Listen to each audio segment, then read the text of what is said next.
Does Canada face a bright future? I would love to hear your comments below. And are you optimistic? Do we have great leadership right now? And what about the deal set with China? What about his speech? Everybody's talking about Carney's speech at Davos. Everybody was impressed, and the only standing ovation. Let's listen to this video. Okay, Mark Carney just got back from China, 4 days in Beijing, and everyone's calling it a historic reset and a new strategic partnership. Now, I need to sit you down because we're about to connect some dots that nobody in Ottawa wants you connecting. Let's start with the basics. Canada is forging a new strategic partnership with China, its second biggest trading partner. That includes a break with the United States on tariffs. Now, I want you to really consider this. We're talking about a break with the United States, our democratic ally, our neighbor, all to partner with China. And let's be clear about why we stopped dealing with China in the first place. In December 2018, Meng Wanzhou, the CFO of Huawei, was arrested by RCMP in Vancouver on a warrant, on a U.S. warrant. Days later, two Canadians, Michael Kovrig and Michael Spavor, were arrested in China. Canadian officials view these arrests as unjustified retaliation, or rather, Canadian officials. They were held for almost 3 years in brutal conditions as political hostages. That happened to Canadian citizens. And now we're running, Mark Carney has ran back to Beijing to ask for a strategic partnership. What price did China pay for taking our people hostage? Zero. Absolutely nothing. We have a short We're just memory. moving on from this, apparently.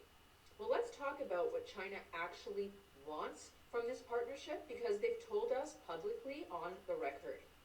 Now, China laid out its demands for better relations, including correct cognition, or Canada basically accepting responsibility for causing diplomatic strain. Mutual respect, which would include not recognizing an independent Taiwan, and a focus on win-win cooperation instead of restricting trade and research collaboration. Now read that again. Correct cognition. That's China telling Canada, admit you were wrong, stop supporting Taiwan, stop restricting our access to your markets and your research institutions. And guess what's already happening? Two Canadian MPs from Carney's Liberal Party ended up wrapping up a visit to Taiwan early, ahead of schedule, on the advice of the government. The lawmakers cited the need to avoid confusion in Canada's foreign policy ahead of Carney's visit. They're surrendering to China. We're pulling back on Taiwan even before Carney got on the plane. That's the strategic partnership in action. That's what compliance looks like. Beijing's ultimate hope would be compliance from Canada on very, very sensitive issues that we should never be capitulating to, like Taiwan and the South China Sea. China will portray Carney's visit, any policy changes that may follow, as Ottawa trying to correct its mistakes of the past. That is devastating for Canada and extremely terrifying. Correcting mistakes? Our mistakes? For what exactly? Arresting someone on a legal warrant? Standing with democracies? Having opinions about human rights? Now let's talk about the actual deal. What did Canada give up right now? Canada has agreed to cut its 100% tariff on Chinese electric cars. There would be an initial cap of 49,000 vehicles, or on Chinese EV exports to Canada, growing up to 70,000 over 5 years. The tariff went from 100% to 6.1%. Again, that's not a reduction, that's called capitulation. We're surrendering to China. These aren't negotiations. And who's angry about this? Pretty much anyone who actually makes things in this country. Ontario Premier Doug Ford said that China now has a foothold in the Canadian market and will use it to their full advantage at the expense of Canadian workers. Worse, by lowering tariffs on Chinese electric vehicles, this extremely lopsided, weak trade deal risks closing the door on Canadian automakers to the American market, which is our largest export destination, which would definitely hurt our economy and lead to job losses. Now, what did the head of the union local representing auto workers at the GM plant in Oshawa have to say? Well, he was very clear. He said, the auto sector has been compromised by our federal government. He said, by allowing these Chinese EVs into our country that are heavily subsidized by a communist government, it doesn't make us feel very good. It's absolutely going to have an impact on the auto sector here in Ontario, and we need to fight to maintain these jobs. So we're going to be fighting our own government to keep our jobs just because they have some affinity for China and they're weak on negotiation and weak on trade at the expense of our own people. Unifor, Canada's largest private sector union, called it a self-inflicted wound to an already injured Canadian auto industry.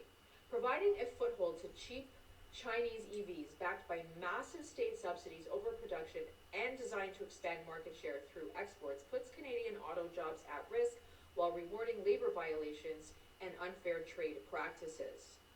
Over 90,000 workers are employed in Ontario's auto sector. Those are real families, real livelihoods, and we just handed their competition a foothold in our market. And why? Ask yourself why they even want all these electric vehicles on the road. But wait, wasn't this supposed to help Canadian farmers as well? That was the whole point in selling it, right? We're helping the canola farmers? Well, let's actually look at what happened to our farmers. China imposed duties of 100% on Canadian canola oil and meal and 25% on pork and seafood, plus a 75.8% tariff on canola seeds. Collectively, the import taxes effectively closed the Chinese market to Canadian canola. It was closed. The market, these are Canadian families, Canadian livelihoods, they were basically destroyed as punishment because Canada followed its legal obligations on Huawei. And now the so-called win that Carney has had for China, for us, is that China has now reduced these canola seeds from 84% down to 15%. That's still a 15% tariff on a market they completely closed to us as retaliation. And in exchange, we opened our entire auto sector to state-subsidized Chinese EVs. This is ridiculous. This is not a fair trade. We're going to trade 90,000 auto jobs for maybe getting back a market China took from us in the first place. What are your thoughts? Trudeau had a hard on for China, all the time he was in office. We saw this coming. And by the way, Carney was Trudeau's advisor. So this should be no surprise. We saw this coming, and yet it's still happening. It's still happening, right? So what's next? What's Carney going to give away to China next? Would love to hear your comments below. Take care.